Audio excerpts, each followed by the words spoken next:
Claudine Hemingway is a descendant of famed writer Ernest Hemingway. We bumped into each other at a party and decided to team up and dive deep into French history, but with a twist, by bringing a spotlight to those lesser known creatives in France. This is History with a Hemingway. Welcome back to Paris History Avec Hemingway, and today we're talking about the area around the Bon Marché. And if you haven't visited this store, you definitely should. It's really great. Just all kinds of yummy and fun things inside there, but I'll let Claudine take it from here. Yeah, this is a great little area. It's over in so this is in the seventh, and it's just right there. It's very close to the edge of the Seine, so it's really easy to get to from just about any place. But we're going to start it over at the Hotel Lutetia, which is a beautiful hotel that's right there on it's at number 45 Boulevard Raspail. This original, when it was originally built, it was opened on December 28th, 1910. It was spearheaded by Marguerite Boussicot of the Bon Marché. She decided that they needed to have this built because it would be a great place for their customers and suppliers that were coming to shop at the store could stay, which is Oh, pretty smart. Pretty yeah. smart. The Bon Marché is kind of is also, you've used through major department stores of Paris, Saint-Martin, Galerie Lafayette, Bon Marché, and then BHV. But BHV, Bon Marché, and I just forgot the name, the newest one. I just said it. Saint-Martin. They are basically, those were the first three, and that's where kind of the basis of all of these kind of stores came from, was these three stores. The three people behind it were geniuses and created all these things that are still in place today now for everybody when you go shopping. But this was the building itself for the hotel is absolutely gorgeous. It was built by architect Louis Charles Bayot and Henry Touzin. It's in the Art Nouveau style. It was named after the original name for France or Paris. So Lutetia is what Paris was originally named after, the first name of it. These doors that are on it, everything about it is gorgeous. It was closed for probably like 6 years while they were renovating the entire thing, including every single room, all of the restaurants.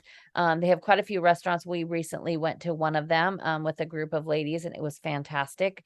It's not inexpensive there, but it is really, really great. Paul Belmondo, the artist, who people might know that name because of Jean-Paul Belmondo, who was his son, that was an actor that just died last year, but he updated it during the renovation that they did after World War II, which was very good that they did a renovation after World War II, because during World War II, on June 15th, 1940, the German intelligence moved in. When the Nazis came to Paris, they basically took over any of these fancy hotels, anything that was like some elite place, because a lot of those officers came from a very, bourgeois class of aristocracy in Germany. And so they, needed to continue to live in that way. So they went in and took over all of these places. They removed all of the staff. They drank all of the wine that was there in the building very quickly, and basically took it over. They were living there, eating there, doing everything. After the war, and the liberation in August, when the death camps were thankfully evacuated, those the very small handful of people that survived the death camps, when they were returned, they passed through. They were returned through the Gare d'Orsay, which we talked about when we talked about the Musée d'Orsay, and they came here. So they came from the death camps to staying in the hotel to Lutetia. So, they stayed from, going from living on these, just basically sleeping on planks of wood with like 10 other people, came to stay in this very lovely hotel, that had, mattresses, and they could shower and stuff. And it was very, very off-putting and uncomfortable for a lot of people. But this is what also served as a place where people would come to find their loved ones. So family members would come there every single day and line up to check from April to August of 1945, checking every single day if their loved one had survived. Oh, that's so sad. It's very sad. The first detainee arrived on April 26, 1945. And they would print the names of the people that were returning in the paper, also announcing them on the radio. But it's just very It's very it's when I've gone there for an event before, and you know, we've gone there for dinner. Walking through the hotel, I kind of it's a really beautiful hotel, but just remembering everything that happened there, I kind of don't really love to go inside of it, just because it's I don't know, it just kind of, it's just a lot of really horrible things, you know, Mm. happen there. Yeah. And it just kind of is unsettling, but it is very beautiful. It's very expensive to stay there as well. But for about a month, 500, 800 people arrived every single day. Wow. Whoa. Yeah. Yeah, 500, 800 people. So luckily, I mean, there's, you know, 20,000 people pass through returning to live. So 20,000 people, but you know, when you think of how many people were deported, that's, you know, a fraction of that number. Today, it is now owned by a Jewish owner from Tel Aviv. So, you know, I think that they did everything they could to kind of wash that horrible history that came from there. But, you know, again, like I said, every fancy hotel in Paris has that story. This Mhm. is just also where, you know, people were routed through, you know, and I just try to think of how many wonderful, happy reunions people had, you know, when they did see that their family member survived. So that's a good thing to think about there. But it is a very beautiful building. It is right across the corner from the Bon Marché, which we'll talk about in a minute. But if you go down across the street, a little bit, you hit the Rue de Cherche Midi. It is Cherche Midi means, you know, looking for noon. And that comes from number 19 on the same street. There's a bas relief there on the wall that was done in 1874 that replaced the original that was in 1675. It was depicting an astronomer who holds a tablet with a sundial and it says he's looking for noon. So Cherche Midi. So that's where they got the name of the street. Sometimes the names of the streets are, you know, they're not that simple. A very simple way to say the name of the street. But this street alone, like the amount of people, and we would have to be on here for an hour to talk about all the many people that lived on this street, and everything that they did. And most of these names are people nobody's gonna, you know, they're not gonna have heard of them before, but just really fascinating. At number 18 at the Hotel Marcy was done in 1738 by Jacques Massin. He did this for Claude Bonneau and his descendants, as well as numerous members of the court of Louis XV. It is now the site of the genealogical archives. It's the oldest genealogical group in the world. Ah, interesting. So they probably have all of this information about everybody that ever lived there. But in number 8 is a place that I hope everybody goes to. It is a bakery, and it is a somewhat famous bakery, and it's a delicious bakery, Poilin. And there's a couple of them in the city now, but this is the original. In 1932, Pierre Poilin opened the store. He used his very famous Miche sourdough loaves. They were able to last throughout World War II. He was able to make them because it didn't use white flour. It's gray flour and spelt. It is a very dense bread when you have it, and they come in these huge, like, you know, bigger than a dinner plate round loaves. And you could get them sliced. You could even get these, even if you aren't in Paris, you could order these online from their bakery. I have done this a couple times before I was living in Paris. And you could go on there, you could order online, you'll get a message the next day like your bread's in the oven, and then the next day it'll say your bread's on the way, and you will have, even if you're on the West Coast, that bread will get to you from the oven to your door in like 3 days. Whoa. And they're immense. Make sure you order it sliced because they're very big, and they're really hard. So I did this a couple of times, and I would always have giant Ziploc bags ready. And as soon as the bread came, I'd open it and break it up into Ziploc bags and throw it in the freezer. And then it was my perfect thing when I couldn't be in Paris, especially during COVID. I was able to have a little bit of a treat. That's so fun. It's very good. But the story of the family is pretty amazing. Lionel, the son of the original owner, he took over in 1970. He added other staples, including the punichon cookies, which means punishment. They are like little, kind of close to like an English sourdough, but better, or not sourdough, shortbread.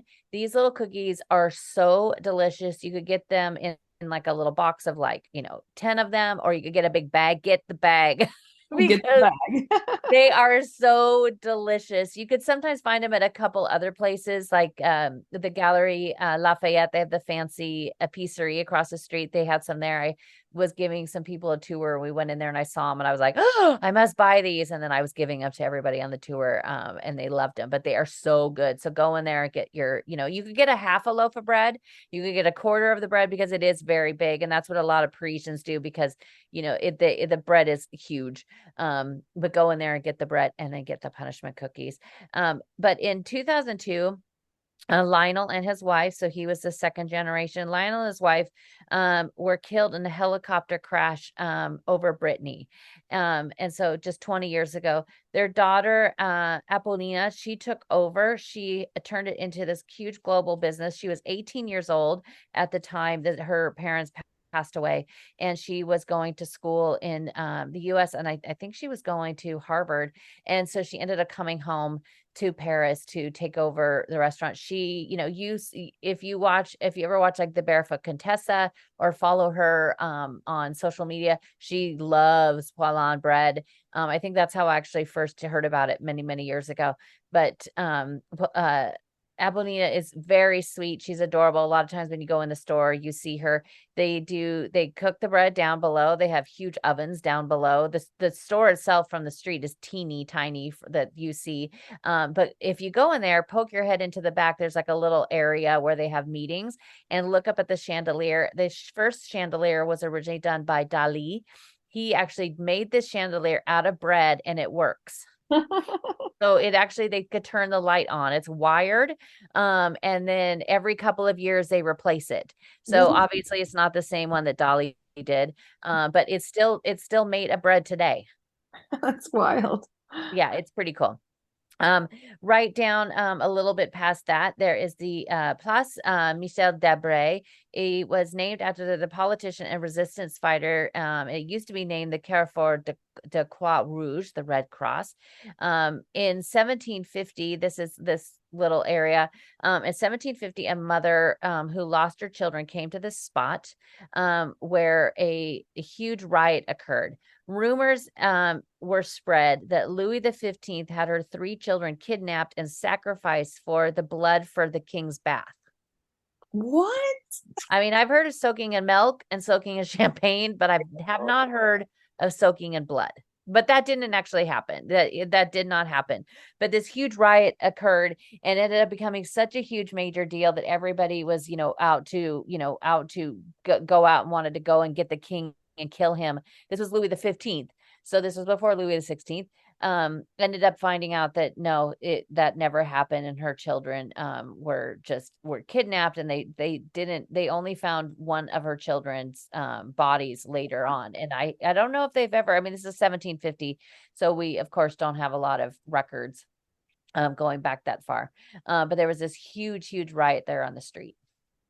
Wow. Oh, This is a gloomy episode. yeah, this is really gloomy.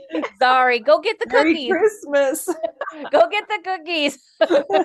I need some.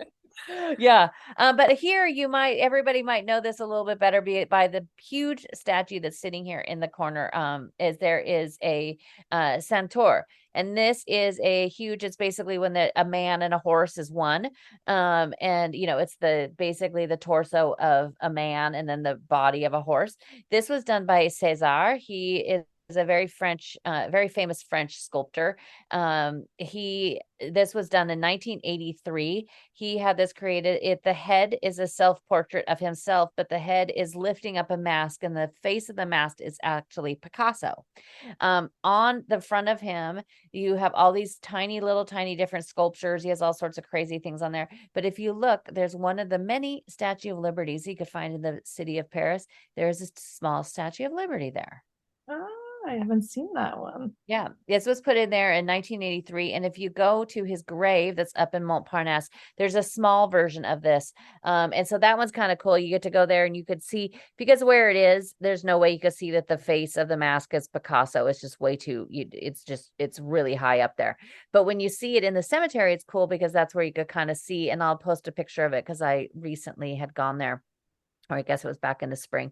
But César is also what the French call their Oscars. So what we have is the Academy Awards, and we call the Oscars, they call it the César, because he's the one who created the statuette that they get as a winner. Oh, I've been to the César. I didn't know it was like their Emmys though. Yeah, it's over there. It's like their Oscars. Ah, that's cool. Yeah, even fancier. Right there at that side street too, it's a Rue de Sèvres. This is a very long street that is named after Sèvres, which is where they made the amazing pottery. And number 6 is in 1902 by Georges Balaguier. It was a Renaissance inspired facade that was done in 1902. The mosaic on the front over the door, it was a bank for a while and it's been under construction. The bank's been gone for a while, but over the door they have these really beautiful mosaics by Gian Domenico that are of the different continents. So, and those are really, they have like a woman representing each one. They're really, really neat. But the last time I was there, you couldn't see them because of all the construction. But right around the corner from there is the Rue Juliette Recamier, which we've talked about, and we adore her. In 1907, this was once the site of the Abbey aux Bois, which is where Juliette Recamier lived at the end of her life. And so she lived right back there. This is when, I'll put a link to that episode we did in the first year of the podcast. And she, at that point, she had become blind, but she didn't want anybody to know it. So her helper in her home would move all of the furniture so that she was able to get through, and she would hold these salons, and nobody knew that she was blind because she knew where everything was in her apartment. So she was able to get around. Wow, that's so interesting. I know. It was like, maybe she didn't know our friend Louis Braille from last week's episode who created the Braille language.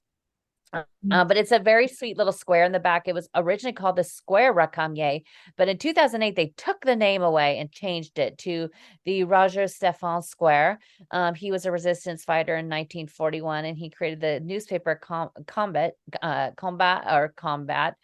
He was arrested numerous times and tried to escape. Surviving the war, he stayed in journalism and print television, but he killed himself in 1994. Wow, that's so sad. I'm going to try to have the rest of the episode be a little bit more a little more feel good. Sorry, everybody. Okay, so right around the corner, right across the street from there is the Square Boucicaut. This was named after the founder of the Bon Marché, Aristide Boucicaut. He founded the store in 1852. The park itself was created in 1870. There's a monument there to his wife, Marguerite, and then it also is to the Baroness Clara de Hersch, and then Paul Moreau Vautier. It's a really lovely park. If you're there around, lunchtime, there's you see a lot of the staff from the Bon Marché sitting there and eating. Across the street from there is this most hidden church in Paris. It is a very contemporary building. The building looks like it's from the 60s. But if you look up, there's a sign and there's a small walkway, and it'll say the Église Saint Ignatius. And if you go down there, there is a neo-Gothic church in there from 1855. So this building from the 60s was built around this church. Whoa. And I was so excited years ago to go there. And I need to go because this isn't very far from my apartment, but I need to go there again because I was so excited years ago to go in there. And literally the entire thing was covered with scaffolding.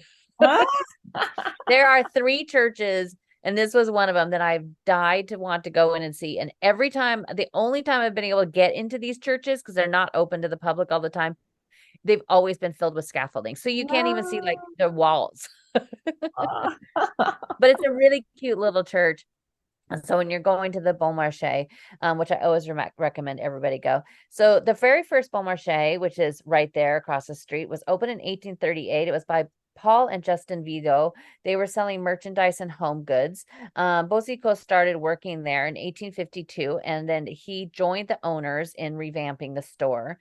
In 1863, his wife, Aristide Marguerite, bought it out from them. She also worked. They met in the working in the store. It was a workplace romance. They ended up buying the brothers out and wanted to add in some more modern ideas. In 1869, the new store was built at the former Petit Manger hospital for lepers.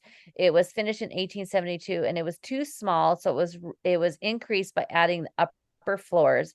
In 1879, Mr. Gustave Eiffel also added on his own part to it as well. But they were really great. The couple, they catered to women shoppers. They added women's women's restrooms separated from men's restrooms, and they even had activities for their children. But they were really great because they were so invested in their employees. This is a very novel idea that most businesses don't do anymore, but they actually realized that their employees were their best asset. They would set up living facilities, retirement facilities, homes. They would help raise money for school for the families. They would take care of children. If they ever had any medical issues, they would help pay for medical issues. Like, they really gave a lot back to all of their employees that work for them. And it's pretty amazing. And then, a lot of companies nowadays, it's just so cold-hearted and basically come to work, do your job, and we don't care about you.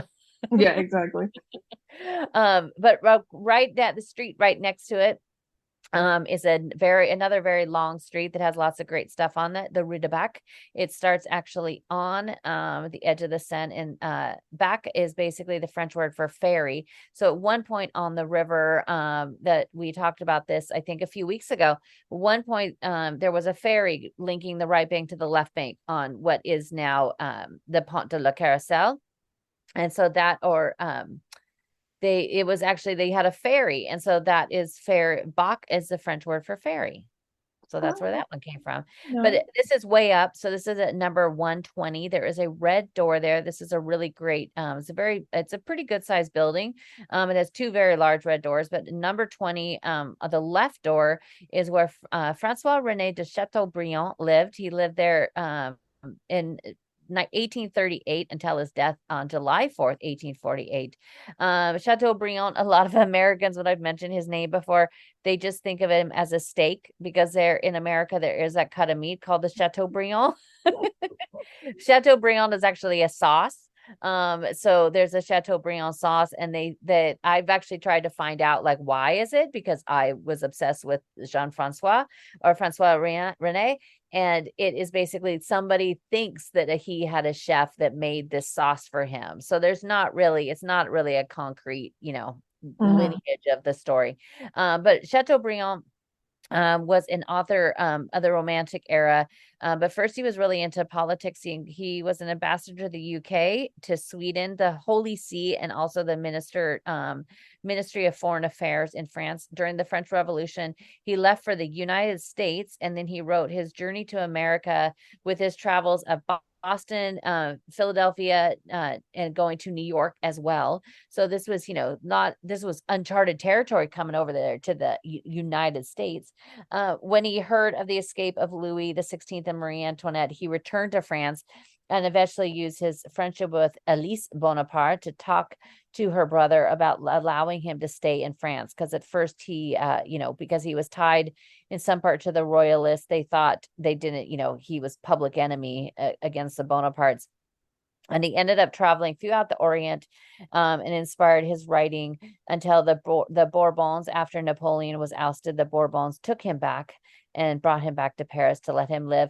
He was very good friends with Juliette Recamier, and some say that they actually had a relationship, because if you remember, I know you remember us talking about her, because we were always laughing about the fact that she was married to her husband's father, because she might have been her husband might have been her father. And that was because he thought they got married at the start of the revolution because he thought he's probably going to get killed. And so the best way to for her to be able to get his money is if he married her. They didn't ever have a sexual relationship. She actually was a virgin for a very long time. And many think that she actually lost her virginity to Chateaubriand.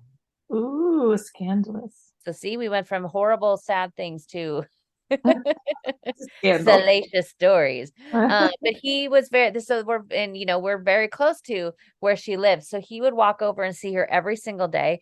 They would have, she'd have her salons every day from like 5 to 7, and every day from 4 to 5 he would come over there first. So they'd have time together, just as friends when they were later in their life. when he died and she heard about it, she was devastated, and she didn't think, she was like, I just don't know if I could live my life with him gone. And she died a few months later. Oh, she was right. She couldn't live Yeah, with she was very right. But his writing actually inspired Victor Hugo and many of the writers of the Romantic movement, which we've talked about before.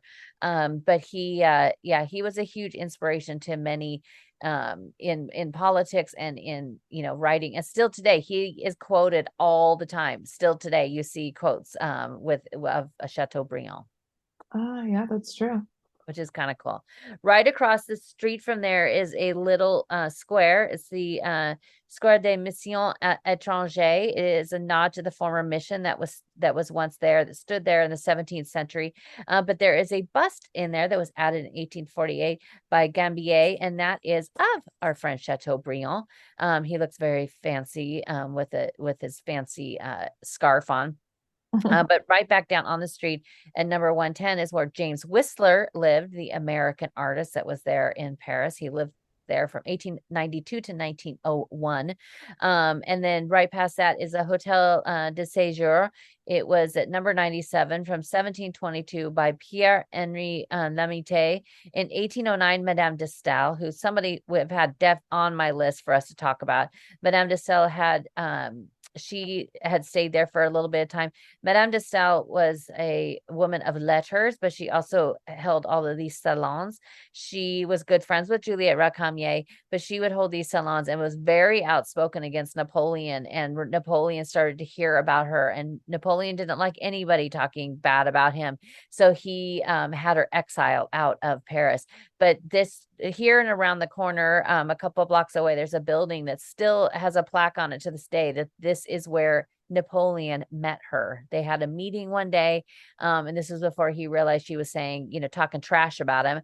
But they actually met, and it's now an Italian part of the Italian consulate. But there is a sign on the outside that this is where, on this date, that Madame de Stael met Napoleon. No way. So it's a big deal. This is also Rue de Grenelle, which is basically the rule of the frog. And there is a great little museum that's there. It's the Musée Milo. It is a museum dedicated to Aristide Maillot.